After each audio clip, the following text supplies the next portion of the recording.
Le agradezco.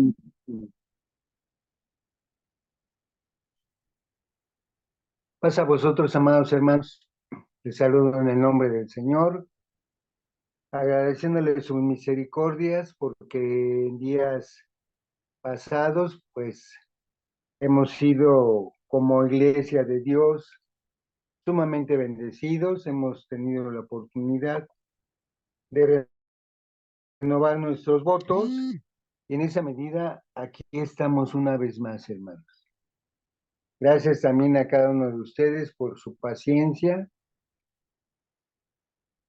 porque pues se trata de glorificar al Padre y al Hijo. Previamente también me permití enviar al grupo el escrito que estaremos analizando. Vi que algunos lo recibieron, pero pues les sugiero que en la medida de sus posibilidades, pues abran ese documento y especialmente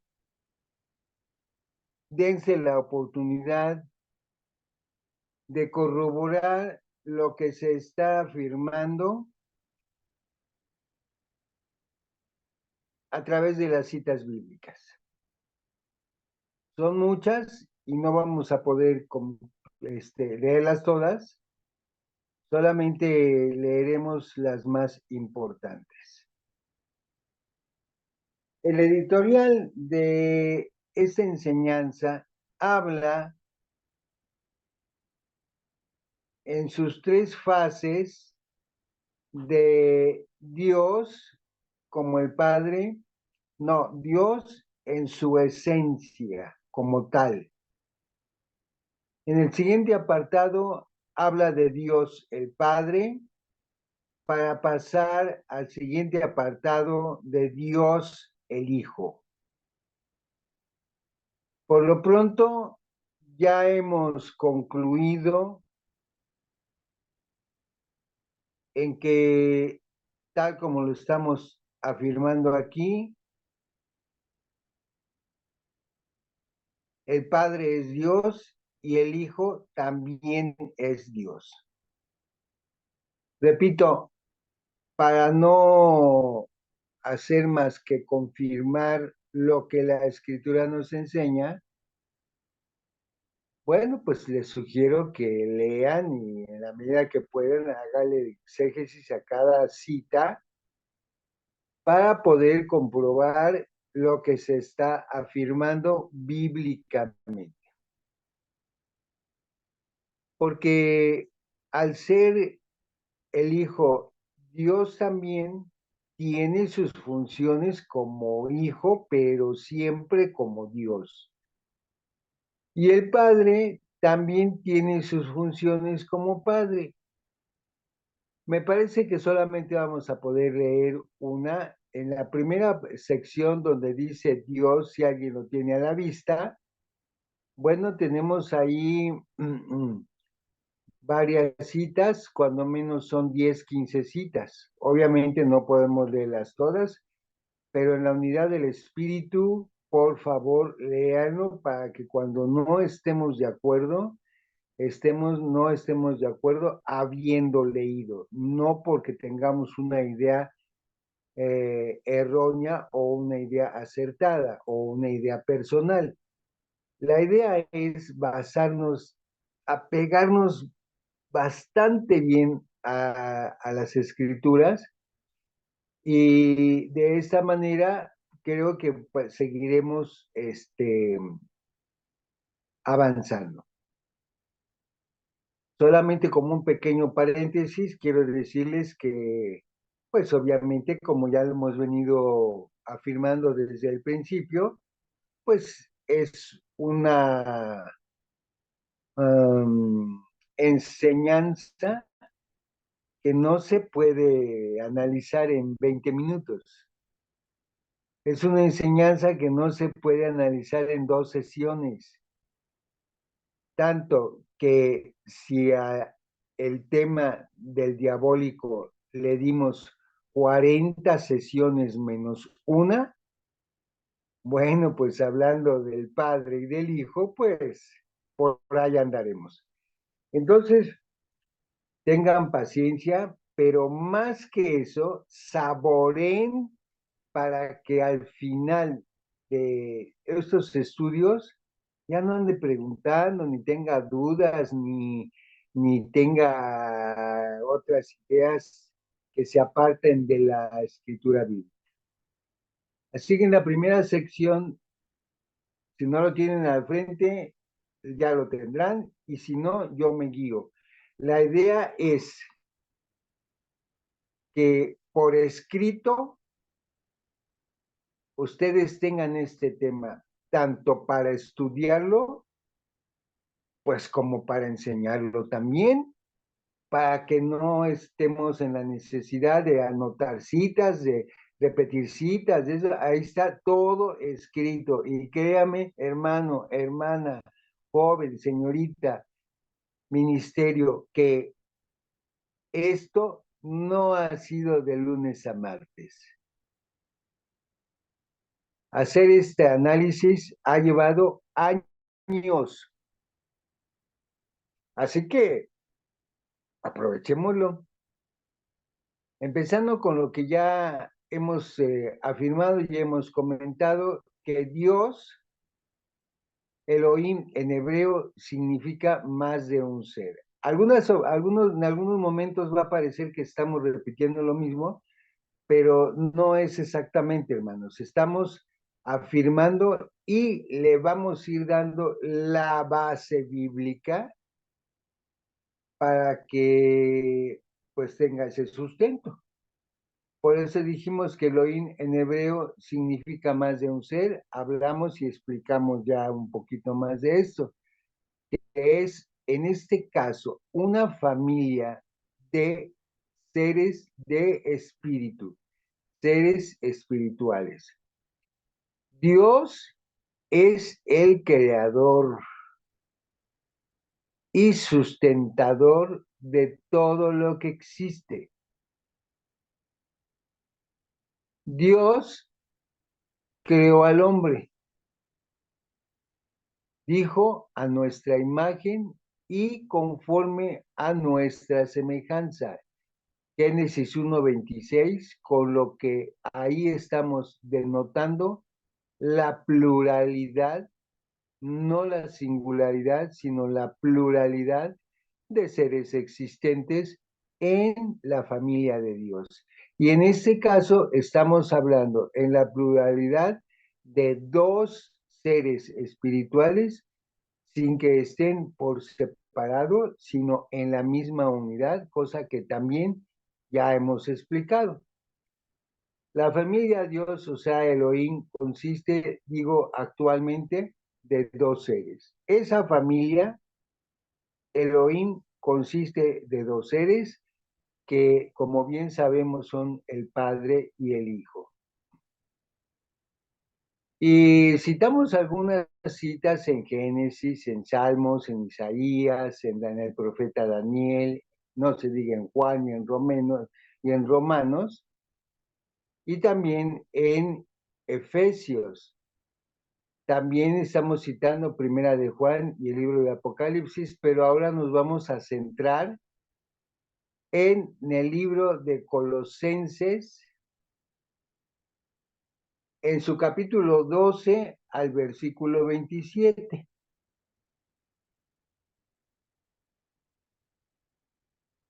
Y en esta sección vamos a hablar de Dios, más bien vamos a confirmar bíblicamente Dios para que estemos muy atentos en la lectura cuando dice Dios el Padre, cuando dice Dios el Hijo, cuando dice Jesucristo, porque la intención no es separarlos, sino confirmar que efectivamente Dios, como ya lo hemos dicho, le ha dado todos los poderes, el nombre que es sobre todo nombre, para que todo el mundo se le doble las rodillas de los que están en los cielos, en la tierra y debajo de la tierra. No hay más.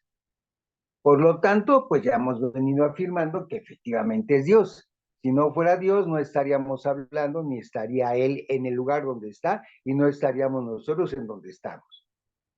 Así que si abren sus escrituras en el libro de Colosenses, en su capítulo 12, en su capítulo 1, empezamos a leer para después ir explicando versículo por versículo, desde el 12 hasta el 27. Con lo que la mejor intención en esta noche es de que quede perfectamente aclarado quién es Dios, quién es Jesucristo, aunque vienen las otras dos partes que ya he mencionado. Así que vamos a leer solamente Colosenses 1 del 12 al 27, pero bueno, pues quien guiados por el Espíritu de Dios, pues lean las demás citas, hermanos, que además no son las únicas. Hemos citado aquí 10, 15, pero no son las únicas. Cada una tiene una referencia. Por lo tanto, Colosenses 1, en el versículo 12, empieza diciendo, con gozo, dando gracias al Padre que nos hizo aptos para participar de la herencia de los santos en luz. Observó, con gozo dando gracias al Padre. Él fue el que nos hizo aptos para participar de la herencia de los santos en luz, el cual, o sea, Dios, nos ha librado de la potestad, perdón, nos ha librado potestad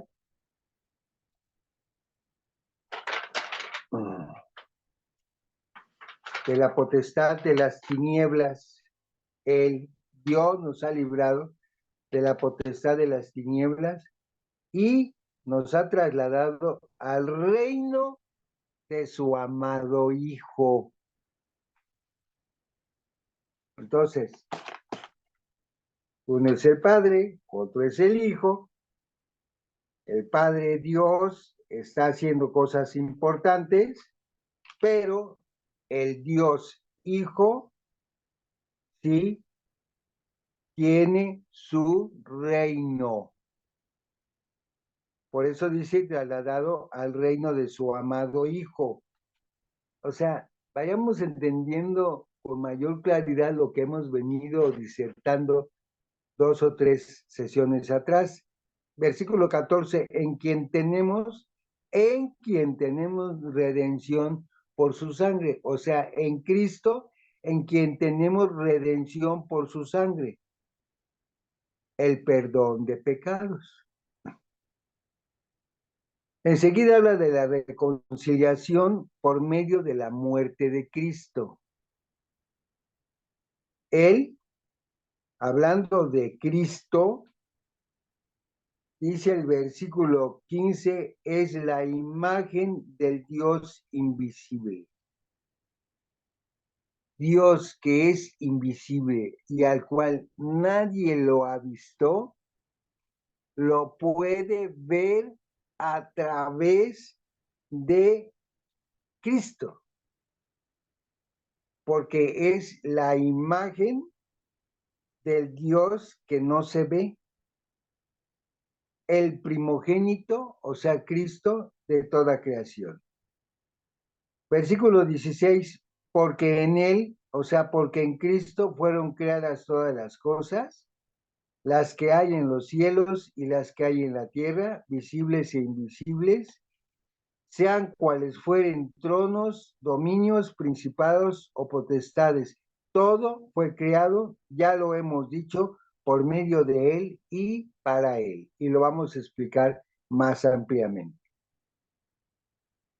Y él, hablando de Jesucristo, es antes de todas las cosas.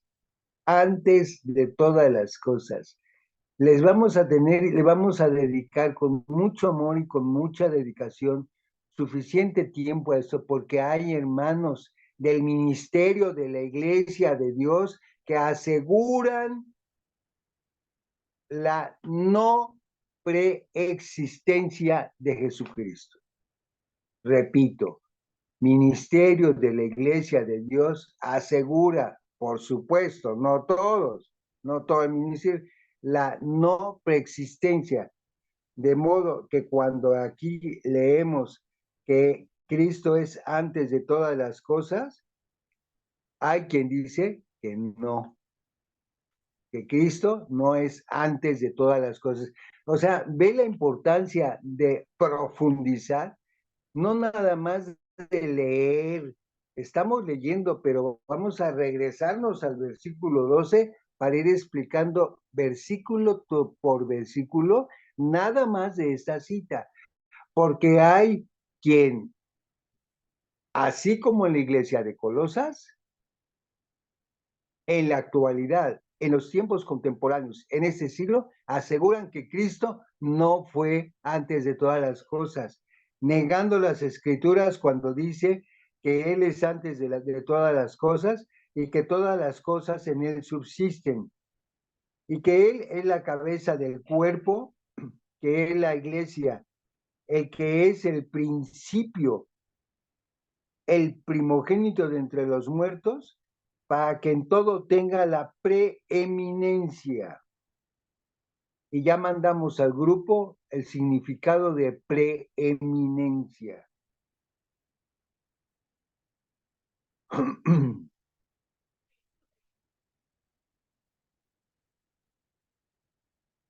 Por cuanto, versículo 19, agradó al Padre, agradó a Dios el Padre, que en Él, o sea, que en Dios el Hijo, habitase toda plenitud, toda, no parcialidades, toda plenitud, y por medio de Él reconciliar consigo todas las cosas, por medio de Él, por medio del Hijo, ¿sí?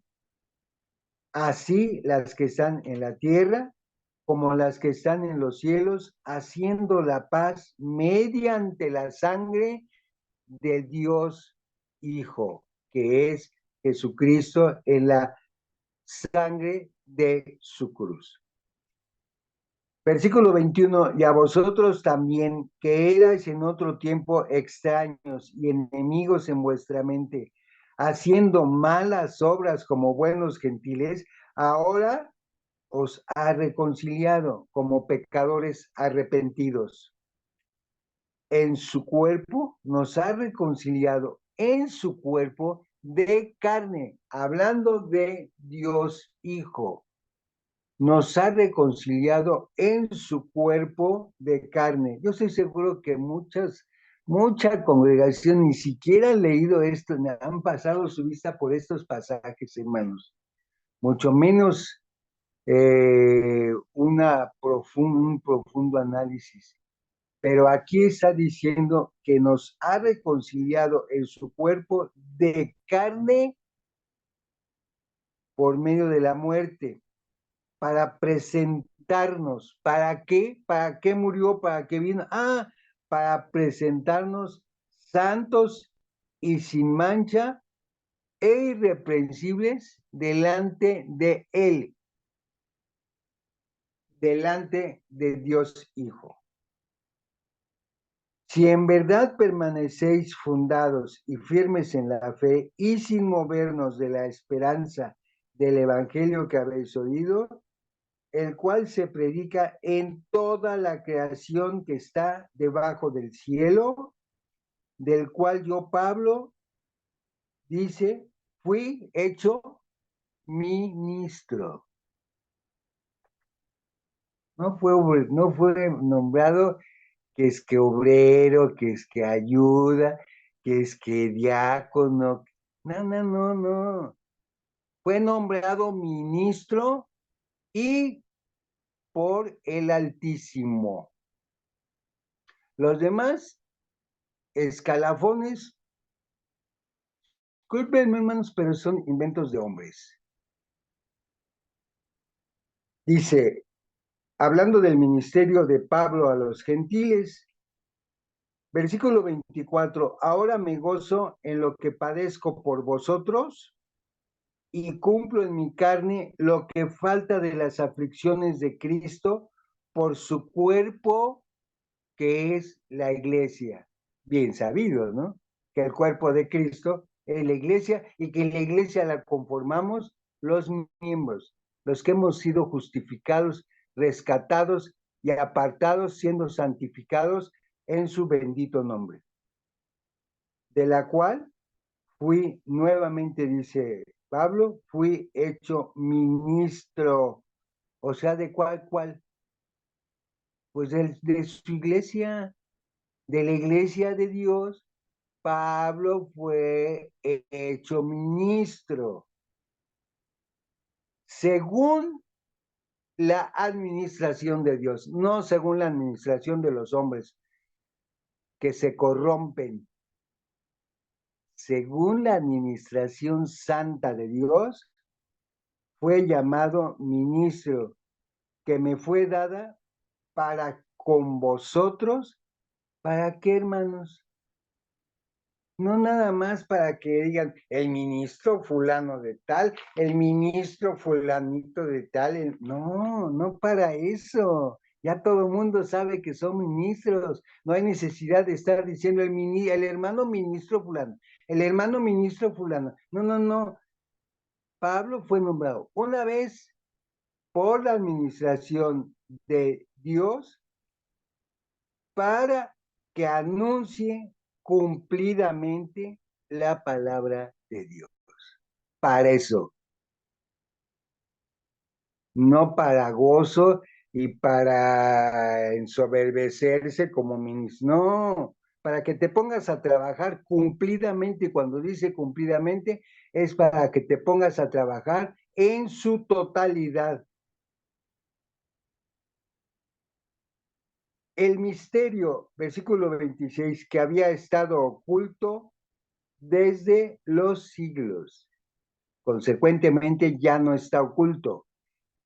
Dice que había estado oculto desde los siglos y edades, o sea, desde la eternidad, pero que ahora ha sido manifestado a sus santos, los cuales somos usted y yo. Enseguida lo explicamos. Ha sido manifestado a sus santos, a quienes Dios, solamente a quienes Dios quiso dar a conocer las riquezas de la gloria de este misterio entre los gentiles, que es Cristo. ¿Se fijó? Por si se distrajo un momentito, repito, a quienes Dios el Padre quiso dar a conocer las riquezas de la gloria de este misterio entre los gentiles, que es Cristo, que es el Dios Hijo, en vosotros la esperanza de gloria.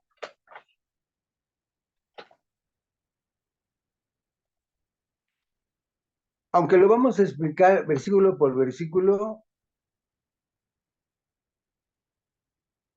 bueno, pues me parece que al buen entendedor se le ha iluminado de que está hablando de dos seres, como lo acabamos de afirmar en el Elohim, en una familia espiritual, pero que cada uno tiene sus funciones. Dios el Padre dándole toda la autoridad a Dios el Hijo para que haga de acuerdo a su preeminencia y a su preexistencia. Y dijimos en sesión pasada que, pues es que nosotros, hermanos, sinceramente estamos en un planeta Tierra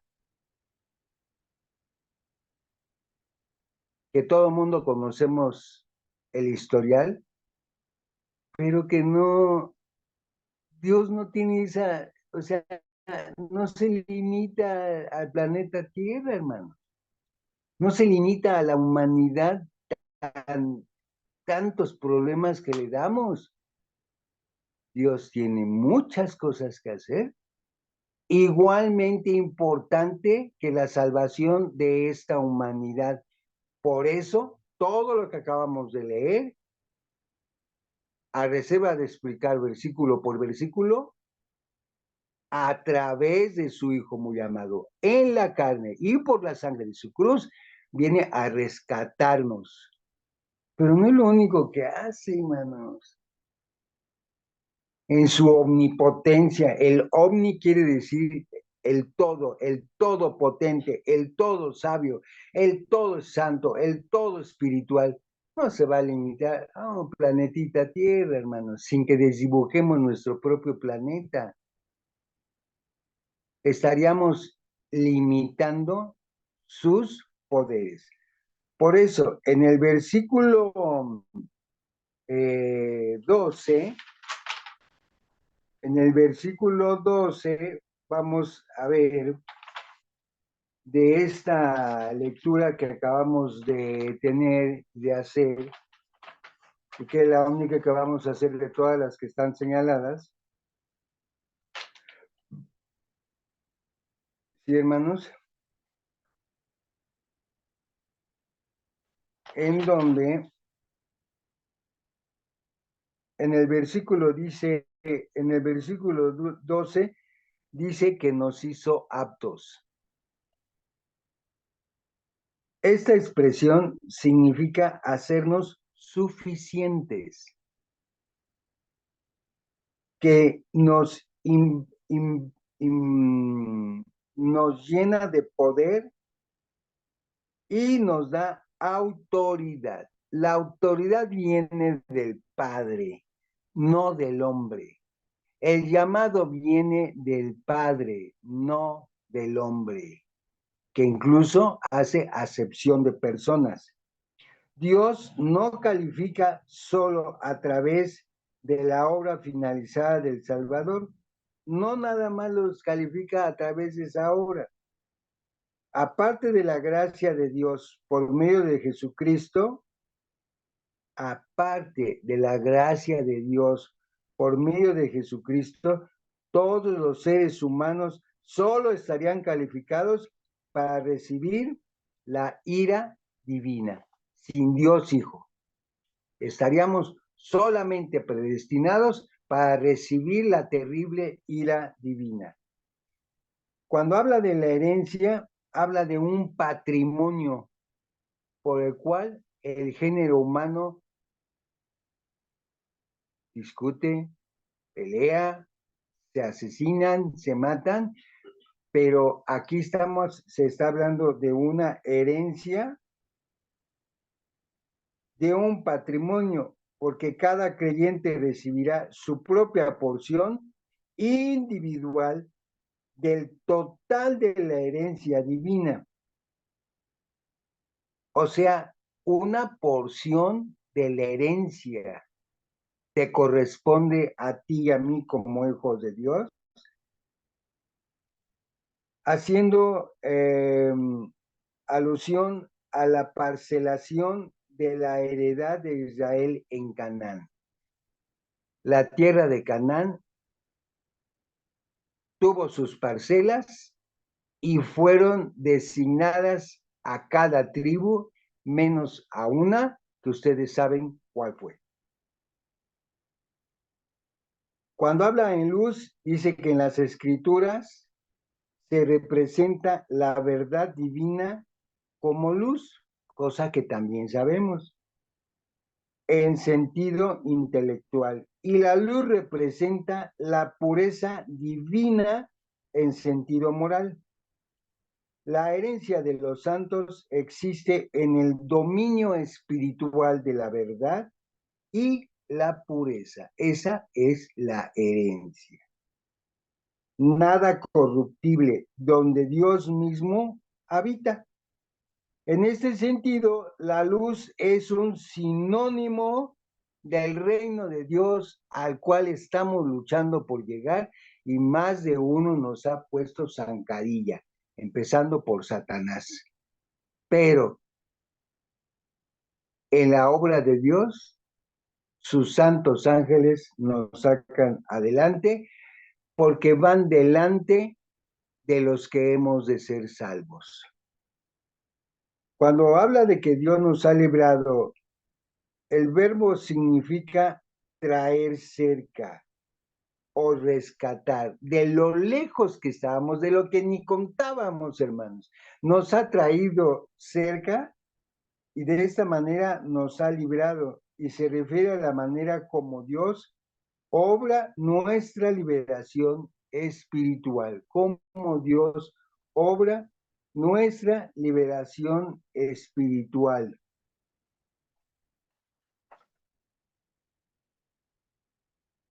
Del reino de Satanás, de ese reino espiritual de Satanás, es el de que nos libra. Pero ¿quién? Sigamos leyendo. El cual, a diferencia del reino de la luz, con su verdad y pureza, es el dominio de las tinieblas. Nos ha librado del dominio de las tinieblas. Estábamos en tinieblas.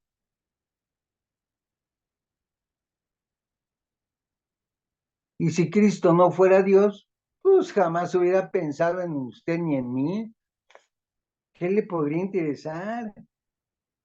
Repito, tienen cosas, imagínense qué cosas tan importantes como para hacerlas únicamente como Dios, como dioses, donde solo hay engaño y maldad.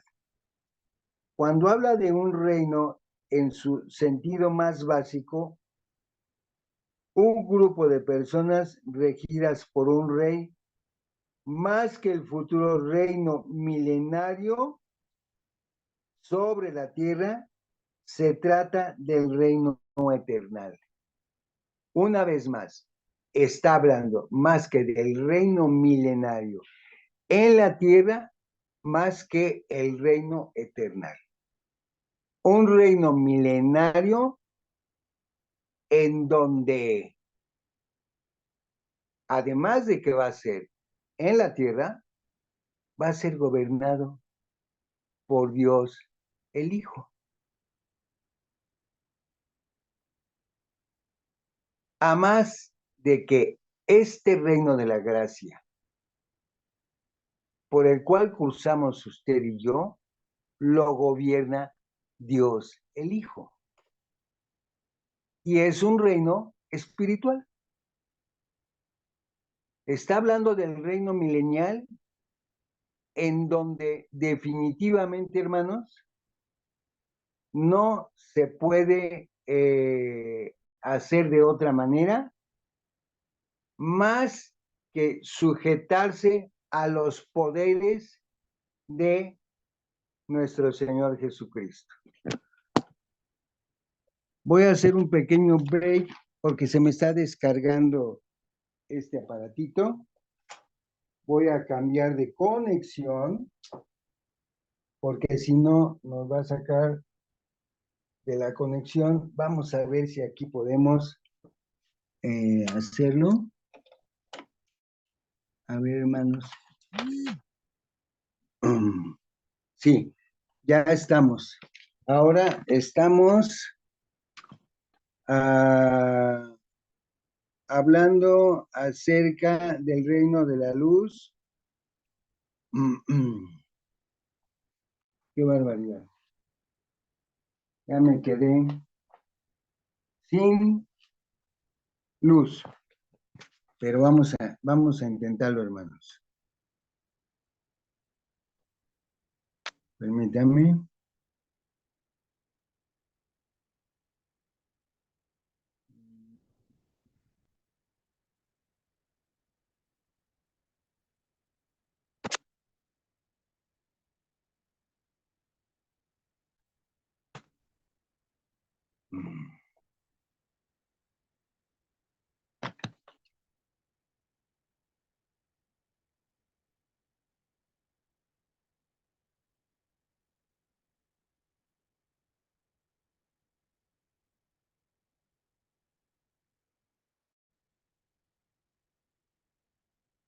más que el futuro del reino milenario sobre la tierra, se trata del reino eternal. Estábamos afirmando que ese reino milenario, quien va a juzgar a los que vivan dentro de ese reino milenial, esos 1000 años, el gran juez justo y fiel será Dios, el Hijo, Jesucristo. Para darle paso al fin de los 1000 años a el reino eternal, en donde otra vez se hace la diferencia, en donde ese Dios Hijo entregará todas las cosas a los pies de Dios Padre para gobernar en su santo reino. Y desde su trono blanco, Él será Dios Padre quien juzgue a vivos y muertos. El Apocalipsis dice que estarán delante de Él chicos y grandes para ser juzgados y para encontrarlos en el libro de la vida o no.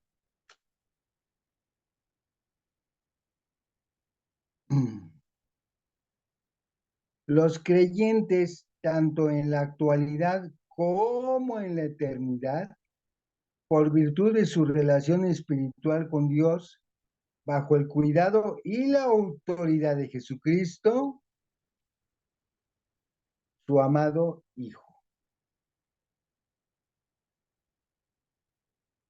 El Padre dio este reino al Hijo amado por Él como una expresión de amor eterno. Eso significa que toda persona a quien el Padre llama el Padre, no el hombre, y lo justifica, es un verdadero regalo de amor que Él da al Hijo, al Dios Hijo. Toda la gente que Dios Padre llama a su santo reino, se lo entrega a Dios Hijo como un verdadero regalo de Dios Padre a Dios Hijo. Seguimos haciendo que aquí no hay ningún motivo de duda, ni mucho menos, bíblicamente. Hablando de la redención, esta palabra significa libertar con el pago de un rescate y se empleaba en las transacciones que permitían la liberación de esclavos de su yugo de servidumbre. Aquí se refiere a la manera como Cristo libera a los pecadores que creen en Él de la esclavitud del pecado, justamente por su sangre. Una diferencia que no se limita al fluido vital como si su sangre tuviera propiedades salvadoras en su composición química. No, sino una expresión que apunta a la totalidad de la obra expiatoria de Cristo, como el sacrificio perfecto por el pecado. Esta es una metonimia de uso bastante frecuente en el Nuevo Testamento. El significado de metonimia ya lo mandé al grupo. De modo que se usa de manera similar para aludir a la totalidad de la obra redentora de Cristo. El perdón de pecados, la palabra griega es un compuesto de dos palabras que significan absolver o conceder remisión de un castigo. Un componente de la herejía que amenazaba la salud espiritual,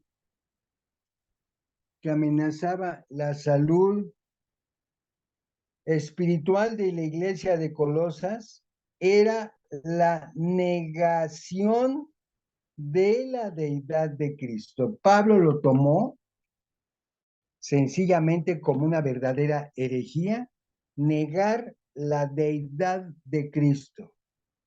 Pablo combate ese elemento condenatorio de herejía con una defensa enérgica de la deidad de Cristo. La famosa cristología. En el versículo 15 habla de la imagen del Dios invisible, de lo cual ya hablamos brevemente, en donde se habla de que la palabra griega que se traduce imagen es eikon, del cual se deriva la palabra ícono, que significa copia, semejanza o impronta. La imagen de Dios invisible Cristo es un ícono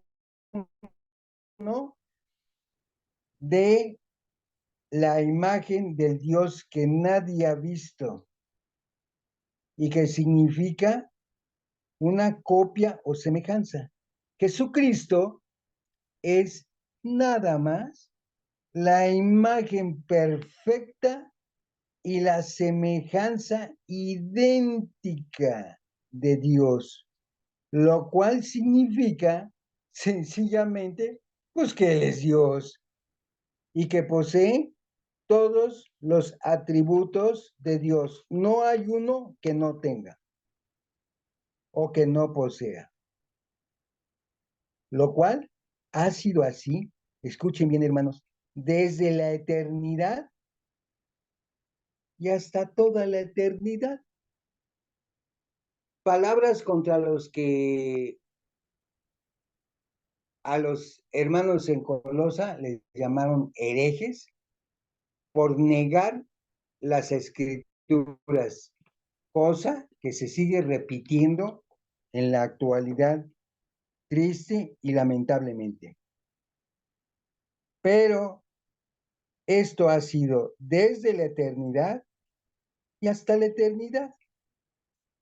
Al describir de esta manera a Jesús, Pablo recalca que Él, o sea, Cristo, es tanto la representación como la manifestación de Dios. Es su representante y es su imagen viva a través de la cual conocemos a Dios. ¿Por qué? Porque es idéntico, porque es su semejanza, porque es una impronta. De modo que es Dios. En conclusión, es plenamente Dios. Cristo, sencillamente en todos y cada uno de los sentidos. Por si fuera poco, es el primogénito de toda creación, palabra griega que se traduce primogénito. Puede referirse al hijo que nació primero en sentido cronológico, pero con mayor frecuencia alude a la preeminencia en posición o rango. Tanto en la cultura griega como en la cultura judía, el primogénito era el hijo que ocupaba la posición de mayor privilegio y que había recibido el derecho a heredar de su padre. Note, sin importar que hubiera o no nacido primero. Se empleó con referencia a Israel, que a pesar de no haber sido la primera nación, o sea, no haber nacido primero, se convirtió en la nación de mayor preeminencia como el hijo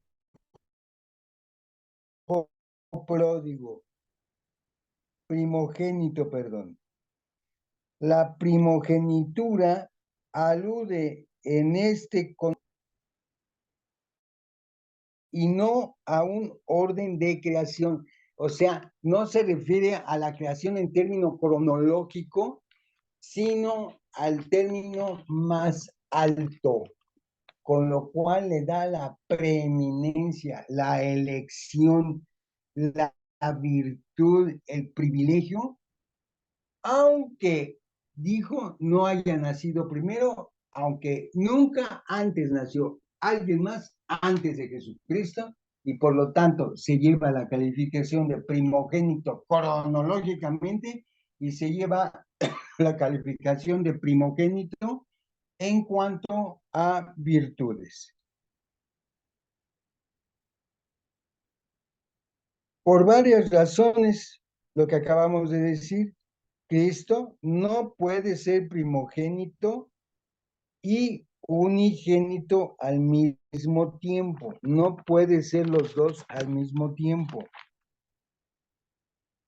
Si el primogénito solo es uno en una clase, la clase se presenta en forma plural, pero creación, que es la clase aquí, se encuentra en forma singular. 3. Si Pablo enseñara aquí que Cristo fuera un ser creado, estaría de acuerdo con la misma herejía que se proponía refutar con la epístola. Y cuarta, es imposible que Cristo sea al mismo tiempo un ser creado y el creador de todas las cosas. En conclusión, Jesús es el primogénito en el sentido de que Él tiene la preeminencia absoluta y posee el derecho de heredar sencillamente toda la creación sin exclusión de nadie o de nada. Él existió antes de la creación y está exaltado por encima de todo lo creado, para que todo lo que hay en el cielo y en la tierra doble rodillas delante de que se le ha dado un nombre único, que es el Señor. Asombroso que se ponga todavía en tela de duda ante tales afirmaciones bíblicas y se ponga como una problemática para darle la preeminencia, la preexistencia al Dios que te creó, al Dios que te sostiene y que por Él subsisten todas las cosas y entre ellas el ser humano. Así que muy interesante el hecho de que todo fue creado por medio de Él y para Él. Sean tronos, sea lo que sea, sean dominios, sean principados, sean potestades, lo que sea. Estas son diversas categorías de seres angelicales a quienes Cristo creó, porque es Dios y sobre los cuales reina, es su rey. Así de sencilla, o sea, los que acabamos de mencionar, entonces son sus súbditos, seres espirituales a los cuales Cristo, no Dios, no Dios el Padre. Cristo el Hijo creó a todos estos seres espirituales, los gobierna y les sirven.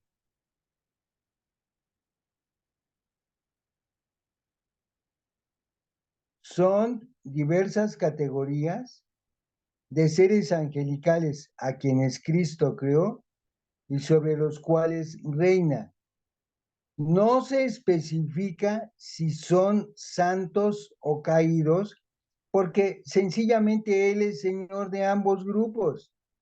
Los falsos maestros habían incorporado en la práctica de su herejía la adoración, imagínense, de ángeles. Y esto incluía la mentira de que Jesús era uno de ellos. Incluía la mentira de que Jesús era un ángel, o sea, reduciéndolo a un ángel. Y su creador es el Señor y Salvador Jesucristo, quien es el único que tiene preeminencia sobre ellos. El propósito de su catálogo de potencias angelicales es mostrar la superioridad inmensurable, o sea, inmensurable, sin medida de Cristo, eran plantear los falsos maestros. Todo fue creado por medio de Él y para Él. Él es antes de todas las cosas. Al comenzar a existir el universo, Cristo ya existía, amados. En consecuencia, Él ya existía y por definición debe ser eterno como solo Dios puede serlo. Así que, consecuentemente, habla de que subsisten, así como usted y yo subsistimos por ese Dios, que quiere decir mantener juntos. Cristo sostiene el universo en su mano y preserva el equilibrio necesario. Fíjese bien, de la fuerza, de la masa y de la energía para la existencia y continuidad de la vida. Si no fuera así, por este Dios Hijo, las olas del mar no tendrían límite. Se saldrían. La luna no cumpliría con sus leyes. El sol tampoco cumpliría. Por eso, repito, hermanos, en el universo material y espiritual, para su deleite y gloria. ¿Sí, hermanos? Todo fue creado para Él y por Él. Él es Señor de ambos grupos, dijimos, y la adoración de ángeles. Y esto incluía la mentira de que Jesús era uno de ellos en su rango de ángeles.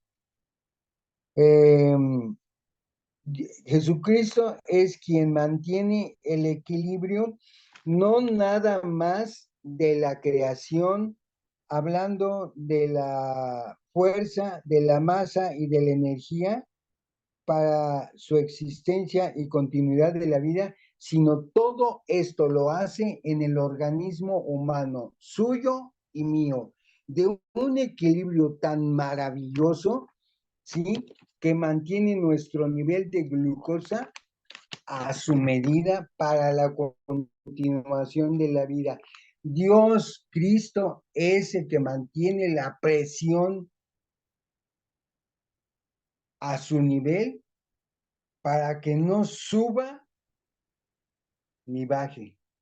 Que por cierto, la presión más hacia abajo es más peligrosa porque en la preeminencia de Cristo, hacia abajo la presión humana se la dio en muy corto plazo como la glucosa. Usted puede llegar a tener 400, 500, 800 de glucosa, y bueno, lo más que le va a pasar es que le dé un coma diabético y se muera, punto.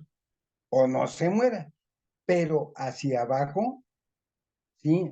Hacia abajo es una glucosa que no tiene más de 80 grados, así que si baja lo suficiente, ahí sí se muere y viene un coma diabético. Estoy mencionando más claramente por qué es nuestro Dios, porque quién es quien nos mantiene en ese bendito equilibrio. Así que Él es antes de todas las cosas. Ya dijimos que al comenzar el existir el universo, Cristo ya existía. En consecuencia, Él ya existía y por definición decimos, debe ser eterno como solamente Dios. Es la cabeza del cuerpo, el primogénito de entre los muertos, en donde fue el único que después de resucitar ya no murió, al contrario, se levantó en gloria, porque hay algunos que dicen que no fue el primogénito de los muertos, que porque Lázaro, que porque Elija, que porque sí resucitó y lo resucitó Cristo, pero volvieron a morir, hermanos, volvieron sencillamente a morir. Así que me voy a saltar unos versículos en donde dice, en el versículo 21, habla de que éramos extraños y enemigos. El término griego que se traduce a extraños significa alejados, cortados y separados. Antes de ser reconciliados, los seres humanos están separados por completo de Dios. La palabra griega que se traduce enemigo también puede traducirse aborrecedores.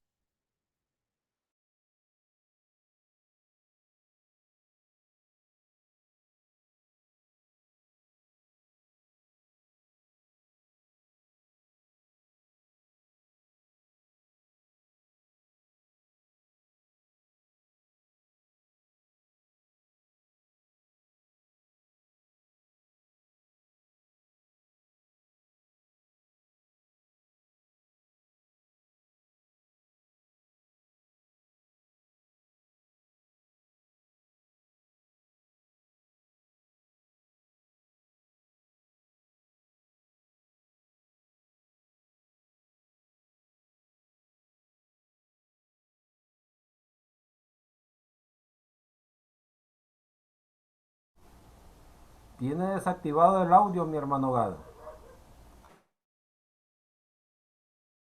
Así que podemos ir concluyendo en la parte más importante, en donde al inicio les comenté en lo saludable que sería que ustedes, hijos de Dios, hijas de Dios, leyeran todas las citas, que no son todas, pero todas las que se han marcado, para seguir confirmando todo. Pero si no tuvieran pues el tiempo o la disposición, hermanos, con lo que hemos expuesto en unos cuantos minutos, una vez más queda confirmado que todas las cosas, incluyendo que